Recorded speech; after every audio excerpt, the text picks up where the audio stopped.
And New Orleans Pelicans look like they're in the market for some tires for Zion Williamson as they're trying to get him on the move. And I just say bravo, bravo, bravo. What took you so long? I was upset when they drafted him. I wasn't happy when they did the extension. I was like, do you guys not see this dynamic point guard out of Murray State jumping out of the gym? And sure enough, John Morant took the Memphis Grizzlies. No cap? You really wanted them to take? Okay. I'm just asking, bro. No cap? Okay. I promise you. You want them to take Ja? I am not a fan, and I'll tell you this. This is the part of the reason why. You know those guys we've never seen before?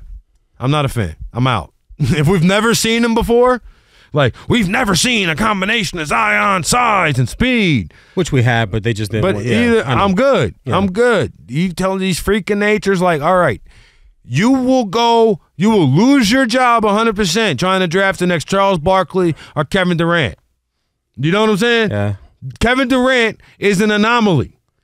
The way that he's an anomaly. Yeah. He's 7 feet. And so when you're telling me that Chet Holmgren is coming in as the next Kevin Durant, I'm telling you absolutely not. Have fun. Exactly. You telling me that Zion is going to be the next Charles Barkley, who, I mean, if you wanted to even make a Charles Barkley comp in the league at the moment, the only one that comes even markedly close is like Draymond or PJ Tucker, and that's so far away. Yeah, I was about to say, and that's so far away. Far off. That's what I'm saying. But that just in terms of guys who are short, and play really big. They play big. Right. But like that's not. But no. They don't exist. So, yeah, I was out on Zion. I've seen John Morant.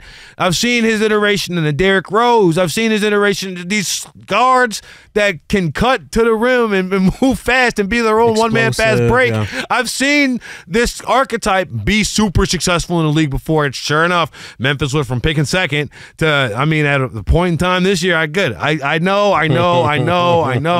They're the butt of the jokes and all of this and that. However, the man had 47 in the play-in. Then the next year, Memphis makes the playoffs as a 7 seed. Next year, Memphis makes the playoffs as a 2 seed, right?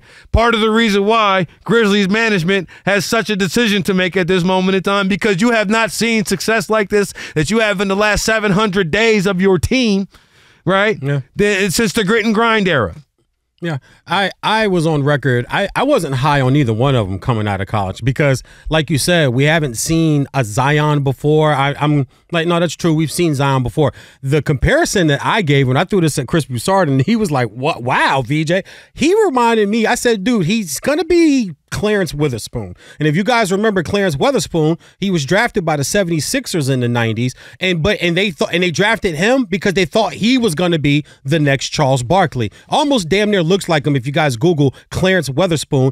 That's who people thought that they thought he could be Barkley. And when I looked at Zion, he was already hurt in college. I always thought he just did everything too hard. Everything is a power jump. Everything is a violent move, and your ligaments and your tendons and your knees and your ankles, your lower extremities, it can't take that. As Martin loves to say, one of your favorite phrases I love, it's not sustainable. It's that type of, it's not sustainable. That type of wear and tear on your body is not sustainable. Even over to Ja, I looked at Ja and they were like, man, we've never seen, yeah, I have. His name was Penny Hardaway. His name was Derrick Rose. His name was Russ Westbrook. Guards that are fast, can get down, cut through the lane, leap and dunk on everybody, average jump shooter, average defender, but he'll play the passing lanes, get some steals. Yeah, I've seen this before. I mean, he's nothing new that I haven't seen as far as play on the court. And now his actions off the court, I guess, with the new, according to the CBA. But when I look at this whole, this whole Pelicans thing, I'd trade him, man. I'd move him. If you think Scoot Henderson is that guy, and you think that you can start over and rebuild with him, you already had to start over after AD. And I'm not gonna lie, I don't know enough about Scoot Henderson. I love Scoot. To say that I would make the trade up. But what I would do is field every call on Zion. And I said this on the show 2-3 months ago.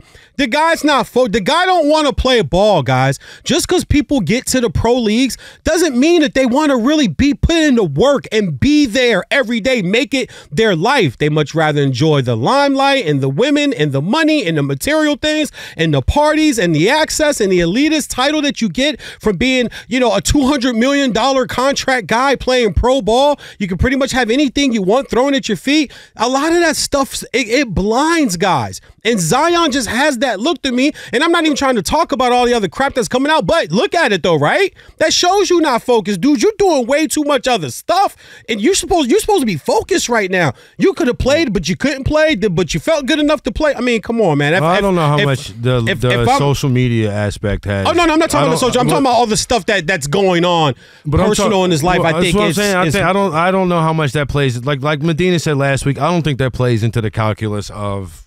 I'm not talking about the front office. I'm talking about Zion himself as far as his mentality to want to be great and want to be on the court and want to play basketball. I'm speaking on it on that behalf. If I'm Memphis, not Memphis, but if I'm New Orleans, I feel offers this summer and I move off them. If I think I can get the number 2 and I can get Scoot, I move off of them and I try to go get Scoot. Yeah, I don't think that the social media or his personal life that we've seen on display over the last 14 days or so. Mariah Mill's probably still tweeting, but I don't think that plays into the calculus here. I think much more plays into the calculus. 29 games over the last 4 seasons plays much bigger deals. Do you think it plays into it at all, though? I don't. I really not don't. At all. You don't think really that don't. No one in the front office is saying, "Look, this kid can't even stay. He's got too much going on. He's not even focused on basketball." You don't think that's in the equation at all? Okay. I really don't think that. Like, I put it like this: if another NBA, I'm not trying to tag somebody else but if somebody else who was playing 80 games a year, starting and playing, averaging 15 and 7, even that level, I don't think it's like, what does the organization care? You know what I'm saying, in terms of that regard? And the only other guy I can think with a similarly analogous situation was Paul George, and it did not impact his on-the-court legacy or on-the-court earnings one bit. Like, it just didn't impact his scenario. If you're interested in more in that, wherever he went, I'm talking about he had a kind of similar off-the-court issue. No, that's what I'm saying. The issue, the Indiana thing. Whatever, right. Google it if you're interested. Yeah. However, the man has gotten super max contract to max contract. Whenever he gets traded, it's for a high value. Like he's considered one of the best players in the league. It did not impact his basketball. Okay. I don't think that if Zion was playing basketball, that's the problem. We got nothing else to talk about besides what the tweets and this and that, because he don't play. He's only played 30 games. Like I said, 30 games a year. 144 since he's been in the league. Something like that. I was saying it kind of tongue in cheek, but the first time when y'all got the day the Josh thing came down, the first time, right after Shotgun Willie's, I'm at work on Monday talking with my podcast partner on the Lemon Pepper Parlay podcast, and I say, you know what? Hey, who misses more games, Zion or Ja? At this point, Ja hadn't been suspended. Zion got hurt January 2nd, bro. January 2nd. They were in first place the last time the last time you saw him prior to January 2nd was at that gender reveal. That was that, like, seriously. Yeah. And so I'm like, the face of your franchise, the capital F face of your franchise, is clearly a mantle that is not easy to hold for anybody, right? I'm just thinking right now of the top 3 picks in this draft. Zion, Ja, and R.J. Barrett. Yep. You look at R.J. Barrett, he ain't the face of the Knicks. At all. Right? But he's been the one that's probably been the most successful out of this class, just off the fact that he continues to be available. Cam Reddish is nowhere to be found, man. I get what you're saying. So it's really hard to get this right. It's difficult to get this right. And I'm a little sympathetic to it. But when I at this point in time, his value, unless he becomes an all-time great player, right? Yeah. His value is as high as it will be right now. Yeah. But we know in pro sports too, there's always one GM, one head coach, one VP of operations, one owner who thinks, I can get that guy. I can change that guy. I can get him to do what we need him to do here. Maybe you're hearing change of scenery. You're hearing New York, dog. If you can't handle the off the court stuff in New Orleans, and I love New Orleans. This is one of my favorite cities. I tell people all the time, it's the best food city in United States of America. It is untouched, and it's not even close. but it ain't New York City, homeboy, with the New York Daily News and the New York Times and just all the stuff you can get into there. If you can't stay focused with your weight and with your other off the court things in New Orleans, Louisiana, you have zero shot in New York. And I think that's a place he's been throwing out there that he wants to go to. When he was coming out of college, he made it known that he wanted to be a Knick. Yeah, and I think if you trade him and you get the best, obviously you can't get the best deal because you want to go for the number 2 pick. So that's the team you really need to be talking to if you're going to move him. Not unless you think you can land a Dame Lillard. If you can trade him with Portland, if Portland thinks they could do something with him, Chauncey Billups thinks he could do something with him. I think Portland's a team that's out there where you have to get a game-changing guy in return. You can't get draft picks. You can't move Zion for draft picks. Why not? I think you got. Why not? Because you just said it yourself. This is hard to do.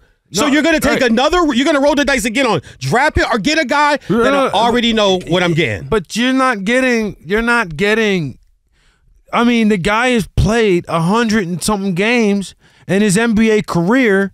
VJ, I'll remind you in the audience, there's 82 in a season. Yeah, is there? You know what I'm saying? 82? Okay. I'm just to put it in, like, man. You have to think, like, we talk about the availability of a Kyrie Irving. Kyrie has perfect attendance in comparison to Zion. Yeah. Right? You know what I'm saying? He's never here. So that's the only value that you can get right now is the idea that somebody could trick them into saying, hey, man, they just been using him wrong. You know, don't we get him in our system, this and that. But I think anybody who would, you got to come up with that and get that deal done now. Yeah. But if I have the number 2 overall pick and I'm looking at Zion Williamson as my take back, I'm going to need something more. Honestly. Who else you throw in that deal then? Somebody's got to come off. Oh, so you say Zion and draft picks. Yeah, I need Zion and something and New Orleans has to give up. Because here's the thing. New Orleans needs, if I'm Charlotte or Portland, New Orleans needs me to do them a favor. Oof. You need me to do you a favor. Now, before you sign into this max contract, maybe we could talk about some getting the assets back. But the same thing with Bradley Beal. Whoever trades for Bradley Beal will be doing the Wizards a favor. They don't want to pay that contract. Yeah. They need to move the contract. Yeah. Right? The same way with New Orleans. They need to move the contract. So, no, it's going to take something significant. I think if you're New Orleans, you sit there and you look at everything that you got around you, CJ, B.I., Valanciunas, and the way that thing was going in the West, especially when you consider where they were playing Zion when he was playing, he was bringing the ball up a lot. Do you consider B.I. or McCullough in the deal if you're New Orleans? And let me throw just a trade at you. The Portland's sitting at number 3. So say Portland goes, okay, this is what we'll do. We want Zion and CJ. I can't imagine they'd want CJ go back. I know. Okay, so I'll say B.I. then. So we want Zion and B.I. and we'll give you Dame in the number 3 pick. So you get Dame, just you get a franchise guy, and the number 3 pick, and we want Zion, and then whatever your number 1 pick next year, your first round pick next year. If you're New Orleans, do you do it? But I think New Orleans probably said it. I'm not sourced on this, but I would imagine they have to be feeling like they have a guy, Brandon Ingram. When Brandon Ingram was cooking and had another, I think they need alternative, like CJ can run the point well enough, but we've seen enough playoff series with him to know you cannot depend on him to drop 20 a game. No. But he's not going to just lose his mind. He's not going to go in there to turn the ball over. You know what I'm saying? Like, some guys can't play in the playoffs. CJ can, but if he's your second best player, it's not going to get done. Do you see what I'm saying? Yep. I think if you have B.I. and Valanciunas, that 2-man game, okay, you're looking around the Western Conference. I look around the Western Conference, I see Murray and Jokic 2-man game, and I see that's kind of the message with the new CBA and all that. I see an easy scenario in which if you can land Scoot, I wouldn't be interested in Brandon Miller, but if you can get Scoot, a guy who's going to come in there, handle the ball, good mid-range shooter with the idea he'll probably be able to extend that range out a little bit. Oh, yeah, he will. Super athletic. Yeah, he will. But, like, just the idea of somebody who can get out and push the ball down the court, set B.I. up in good spots, get Valanciunas, you know what I'm saying, in good spots. I love that. I love that for New Orleans 100%, especially when you think about the team when – it ain't like Zion was playing a ton of games before his season-ending injury in January. But if you want Scoot, you got to go number 2 then. Scoot's not sliding to 3, so then you're talking to Charlotte. It depends on what Charlotte wants. It depends on what Charlotte wants. I just don't think – There's reports that Charlotte flew an entire contingency down in Tuscaloosa last week to go ahead and investigate all the things that come along with Brandon Miller. I just think that, yeah, that's true, but they got to do due diligence. You know what I'm saying?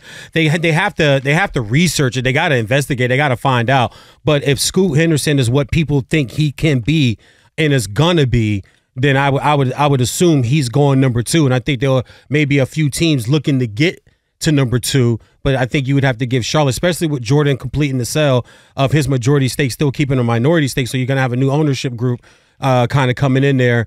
They're going to need something to go with Melo. They definitely need something to go with him. They've blown all their draft picks. I mean, even when they got Gordon Hayward, he got hurt when he got there. So they're going to need somebody, a franchise-changing upstart guy to come in. I just don't think with Zion, just to jump back on him, I just don't think the kid's got it, man. I just don't. I don't care where he goes. He just doesn't have the makeup to me mentally of a guy that's going to be locked in and is going to do what is required to be a star in this league. And like you said, before he got hurt, they were number 1 in the West. And my lasting impression of him was the 360 windmill dunk that was it Utah that got pissed about it, or whoever they was playing were upset because I guess the game was out of hand and they threw the ball up court to him and he went and did this 360 windmill dunk that makes you go, goodness gracious, this kid is phenomenal, but he's just not there enough, and him not being there enough, I just question his want to be there. Do you take that chance if you're another team? Do you think, feet to the fire, does he get traded? Yes.